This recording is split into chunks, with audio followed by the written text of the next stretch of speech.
Hello my dear student, कैसे हैं? उम्मीद करते हैं कि आप अच्छे होंगे, बहुत अच्छे होंगे और अपना काम कर रहे होंगे।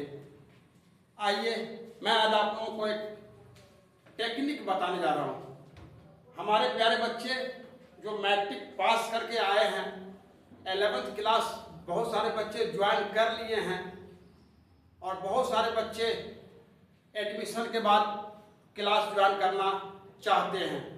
तो मैं एक जो टॉपिक है, जो बहुत छोटा सा टॉपिक है, प्यारा सा टॉपिक है, लेकिन हमारे बच्चे बहुत ज़्यादा कंफ्यूज कर जाते हैं इस टॉपिक में। उस टॉपिक का नाम है ब्रीथिंग और रिस्पायरेशन। ब्रीथिंग और रिस्पायरेशन। ये ब्रीथिंग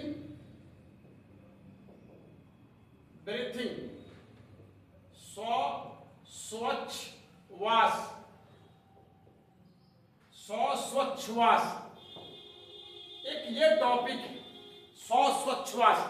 इसमें हमारे बच्चों को कंफ्यूजन हो जाता है और रिस्पायरेशन के जगह श्वसन के जगह स्वच्छवास और स्वच्छवास के जगह श्वसन का उदाहरण या परिभाषा पेश कर देते हैं।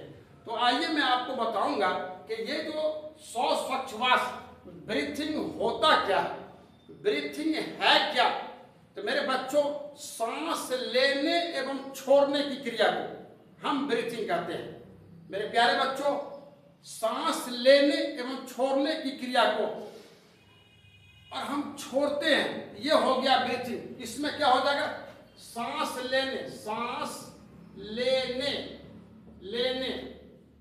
एवं छोड़ने की क्रिया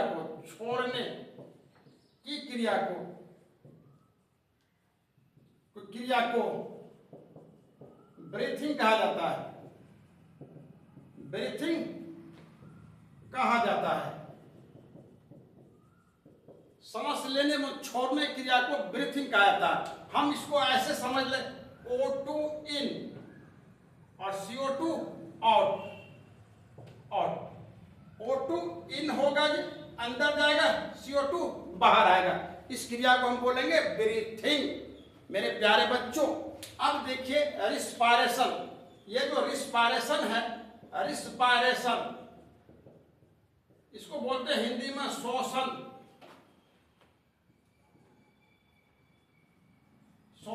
रिस्पायरेशन को हिंदी में हम बोलते हैं श्वसन। अब ये श्वसन जो होता है, इसमें क्या है? तो श्वसन वह रासायनिक प्रक्रिया होती है जिसमें भोजन के ऑक्सीकरण से ऊर्जा उत्पन्न होता है और यही ऊर्जा हमारे दैनिक क्रियाओं को पूरा करने में खर्च होते हैं। तो इसको हम लोग ऐसे करते हैं कि respiration is a chemical process. Respiration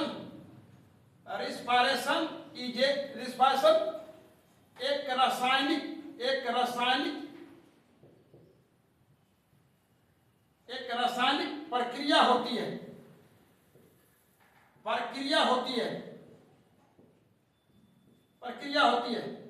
respiration एक रासायनिक प्रक्रिया होती है जिसमें भोजन के ऑक्सीकरण से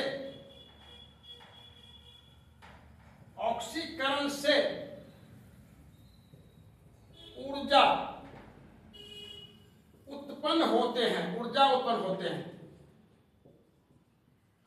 रिस्पायरेशन वह रासायनिक प्रक्रम होता है जिसमें भोजन के ऑक्सीकरण से ऊर्जा उत्पन्न होती है और यही ऊर्जा हमारे जो जैविक क्रियाएं होती है, जो दिनचर्या की कार्य होते हैं, जो रेगुलर एक्टिविटी होती है, इसमें खर्च हो जाते हैं।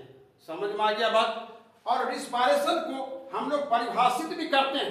रिस्पायरेशन को परिभाषित करते हैं, C6 है H12O6 प्लस O2 और उसके बाद हम लोग ये बनेगा CO2 बन जाएगा, H2O बन जाएगा और प्लस ऊर्जा, ये एनर्जी उत्पन्न हो जाएगी। अब इसके अंदर हम लोग बैलेंस करने के लिए हम देखते हैं, यहाँ कार्बन भी 6 कर दिया, हाइड्रोजन को भी 6 कर दिया हम लोग और ऑक्सीजन भी 6 कर दिया। तो ये ग्लूकोज है, ऑक्सीकरण होगा तो कार्बन डाइऑक्साइड बन जाएगा, जल बनेगा और ऊर्जा उत्पन्न हो जाएगा इस क्रिया में। तो हम कह सकते हैं कि जीवों में भोजन के ऑक्सीकरण से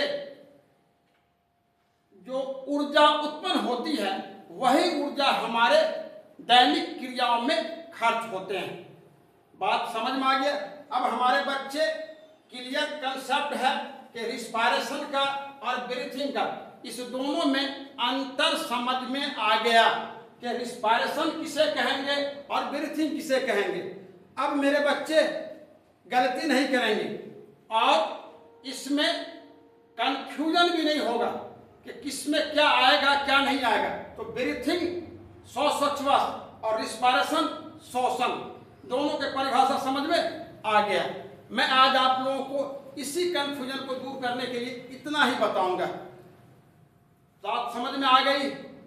अब आप लोगों को ये जानकारी होनी चाहिए कि क्लास 11th का बिहार सरकार के द्वारा पहला लिस्ट का एडमिशन जारी हो चुका है और एडमिशन हो रहा है, स्टार्ट हो चुका है। और ये एडमिशन जो स्टार्ट हो गया है तो पहले लिस्ट का जो नामांकन प्रक्रिया है वो 12 तारीख तक चलेगा।